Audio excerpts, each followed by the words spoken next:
खुलुमबाय स्टुडियाव दं आं भाग्यश्री बसुमतारी इउपिपिएल दोलोनि 25थि CWC मेला जोबनानै थांबाय दिनै अदालगुरि रौतायाव इउपिपिएल दोलोनि 25थि CWC मेलखौ खुंनाय जादोंमोन आरो बे CWC मेला जोबनानै थांबाय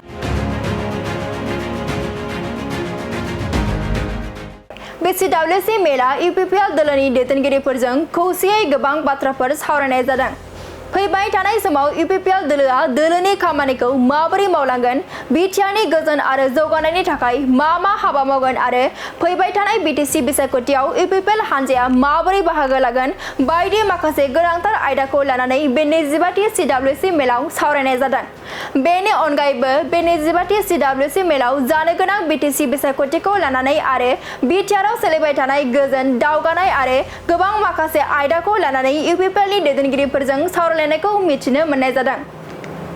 बे CWC मेलाव गाहाय मावफुं सोद्रोमा प्रमद बरुवा बाहागो लानानै मन्त्रि उरखावगोरा ब्रह्मनि दैदेननायाव गोबां गोख्रों दैदेनगिरिफोरखौ लाफानानै मोनसे आफाद दानाय जादों आरो बे आफादा एनडिए आरो बिटिआरनि गुबुन गुबुन दोलोफोरजों बिसायख'थिनि समाव गोरोबलायनाय गोजोन आरो खौसेथिनि थासारियाव बिसायख'थिखौ गेलेनो हानायनि थाखाय सावरायलायगोन बेजों लोगोसेनो एमपि रोनगोरा नार्जारिखौ आफादगिरि आरो जयन्त बसुमतारिखौ चेयारमेन थिसननानै सेन्ट्रेल इलेक्शन कमिटिबो दानाय जादों आरो जानो गोनां बिटिसि बिसायख'थियाव इउपिपिएल दोलोआ गोख्रोङै बाहागो लागोन होनना बिथां प्रमद बरुवा खौरांनि गेजेरजों फोरमायदों दानिया फैदो बिथां प्रमद बरुवा दिनैनि बे CWC मेलाव मा बाथ्रा फोरमायखो जों आबुङै खोनासंना लानि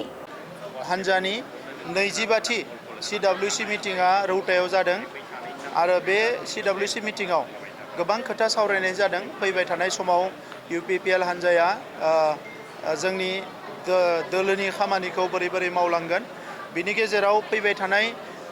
2025 मायथाइयाव जि 5थि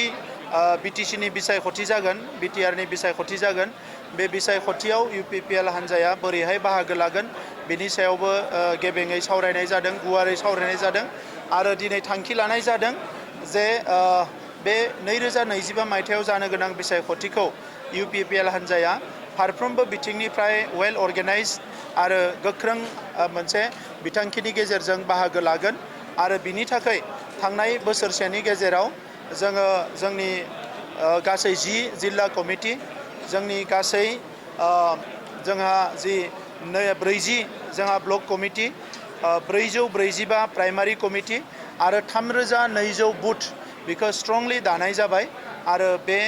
गासैबो लेभेलाव जोंनि वार्कारफोरा जोबोद गोख्रों महरै खामानि मावगासिनो दङ दा बिनिखायनो फैबाय थानाय बिसायख'थिनि थाखाय दिनैनि तारिखआव इउपिपिएल हान्जाया फारफ्रोमबो बिथिंनिफ्राय जोङो अलरेडि बिथांखियाव फैनो हाबाय आरो बेजों लोगोसे थांनाय बोसोरब्रै खावसे जिखिनि बायदि जौगानाय खामानिखौ इउपिपिएल सरकारा मावनाय जादों बिनि सायावबो गुवारै आरो गेबेङै सावरायनाय जादों आरो बेवहाय बे बाथ्रायानो स्पष्ट जादों जे इउपिपिएल दोलोआ जि मोनसे बिथांखिखौ लानानै बिटिआर ओनसोलाव गोजोन गायसननाय बिटिआर ओनसोलाव गासैबो हारि माहारि आरो नोगोरारिनि जिउ आरो सम्पतिनि रैखाथि बिटिआर ओनसोलाव बर' आरो गुबुन हारिनि गेजेराव खौसेथि लाबोफिननाय बिटिआर ओनसोलाव जायफोरा थार बिजिरनाय मोनाखै होननानै गोबाव समनिफ्राय सानदोंमोन बिथांमोनखौ हा हुनिफ्राय लानानै गोबां मोनथायफोरखौ होनानै थार बिजिरनायखौ होनाय आरो सोरगिदिं जौगानायनि थाखाय थांनाय 4 खावसे बोसोराव गोबां खामानि मावनाय जादों आरो बेखौनो नुनानै दिनै इउपिपिएल हान्जायाव गोबां हारिनि लिडारफ्रा एबा गोबां हारिनि सोद्रोमाफ्रा बयबो लोब बाहागो लाफैदों आरो दिनैनि समाव इउपिपिएल हान्जानि जि जोंनि मेम्बारशिप डिजिटेल मेम्बारशिप बियो 6 लाखनिख्रुइ बारा जाबाय आरो दायो जोङो गासै 40 समष्टिनि मादाव 35 समष्टियाव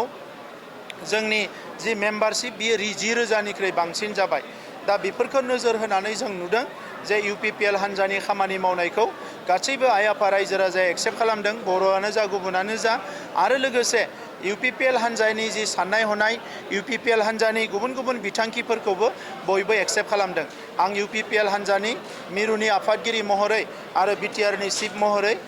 बड'लेण्ड ओनसोलनि बर' माहारिनि गासैबो सानसुमै माहारि आफाद रायजो राजा गासैखौबो आङो साबायखर बावदों आरो फैबाय थानाय समाव जोङो मोनसे गोख्रों बड'लेण्ड सोरजिनो थाखाय जेबो गेना गोरोन्थि गैयै गोग्गो मोनसे समाज दानो थाखाय आरो सोरगिदिं जौगानायखौ भारत हादरनि गुबुन गुबुन ओनसोलाव जेरैबायदि जादों आसामनि गुबुन गुबुन ओनसोलाव जेरैबायदि जौगादों समान जौगालांनो थाखाय खामानि मावनायाव UPPL हान्जाखौ फारफ्रोमनिफ्राय मदद होगोन जों बिनि थाखाय मिजिं थिदों आरो रायजो राजाफोरखौ जोङो खावलायदों। आं बुंखांबाय जे बिसायख'थिनि सायावनो जों अलरेडि कमिटि दाबाय जोंहा सेन्ट्रेल इलेक्शन कमिटि मानगोनां रोंगोरा नार्जारी जोंनि वार्किं प्रेसिडेन्ट आरो राज्य सभानि MP बिथांनि चेयारमेनशिपआव दानाय जाबाय आरो एलायन्स आरो आन्डारस्टेन्डिं बिभिन्न बाथ्राफोरखौ रायज्लायनो थाखाय जोङो मिरु आफादनि आफादगिरिखौ CWC आ बिबान होदों आरो लोगोसे जोंनि UG ब्रह्म बिथांखौ लानानै जोङो सिनियर मोस्ट टीमखौ लानानै मोनसे कमिटि दानाय जागोन जायनिखि जोंनि NDA एलायन्स आरो गुबुन गुबुन हान्जाजों बियो सावरायगोन जाहाथे फैबाय थानाय BTC इलेक्शनाव जोङो गोजोनै खौसेयै आरो मोजां थासारियाव इलेक्शनखौ गेलेनो हायो। आसामनि राज्य सभानि बिसायख'थिनि थाखाय जोंनि हान्जाया अलरेडि दिनै थांखिखौ फोसावबाय जे NDA नि जि मोननै जि हान्जा AGP आरो BJP नि मोनसे सीट बिथांमोना कन्टेस्ट खालामगोन आरो जों जिहेतु NDA नि पार्टनार बे हिसाबै NDA एलायन्स हिसाबै जोंनि NDA नि एलायन्सनि धोरोमखौ लानानै बिजाथि सानै बिजाथि AGP नि सासे आरो BJP नि सासे बे सानै बिजाथिनो जोंनि MLA बिथांमोना भट होगोन आरो बे खामानिखौ मावफुंनो थाखाय लरेन्स इस्लारि जोंनि फ्लोर लिडार एसेम्ब्लिनि लिडार बिथांनि दैदेननायाव टीम बानायनाय जादों।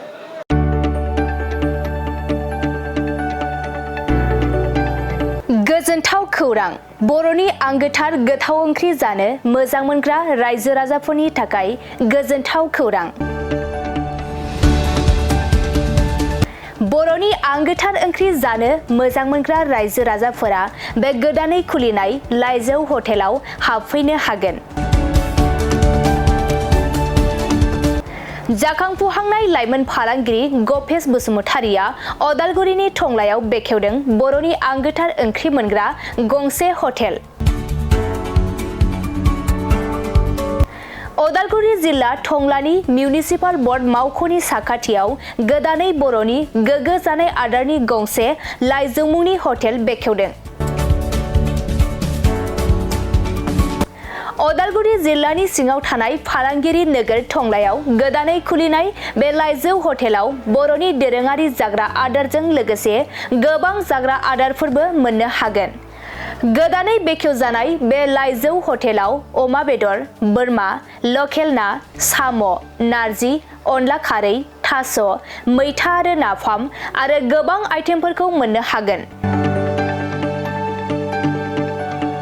बेनिखायनो नोंथाङाबो अदालगुरि जिल्ला टंला लामाजों थांलाय फैलाय खालामोब्ला बे गोदानै खुलिजानाय लाइजौ हटेलाव हाबनानै बर'नि दोरोङारि गोथाव जाग्रा आदारफोरखौ जालांनो हागोन।